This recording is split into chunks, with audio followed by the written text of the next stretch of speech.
திருக்குறள் அதிகாரம் 2 வான் சிறப்பு. குறள் எண் 18.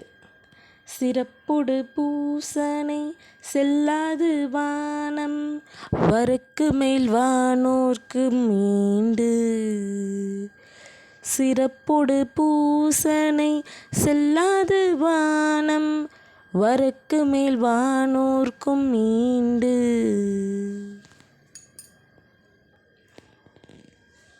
பொருள்: வானம் வறண்டு மழை பெய்யாவிட்டால் இப்பெரிய உலகில் வானோர்க்குச் செய்யும் திருவிழாவும் நாள்தோறும் செய்யும் பூசையும் நடக்க மாட்டா. கடவுள் எப்படி வந்தார்? ஆதி காலத்தில் மனிதன் எந்தெந்த விஷயங்களெல்லாம் பார்த்து பயந்தானோ அந்தந்த விஷயங்களெல்லாம் வணங்க ஆரம்பித்தான். எந்தெந்த விஷயங்களால் நன்மைகள் கண்டானோ அந்த விஷயங்களையும் வணங்க ஆரம்பித்தான்.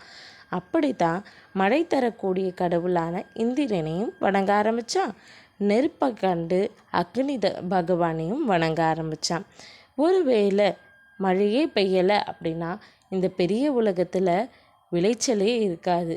அப்போ மனிதருடைய வாழ்க்கையும் அசாத்தியமாயிடும். அப்போது கடவுளுக்கான பூசைகளும் திருவிழாக்களும் நடப்பது அரிது.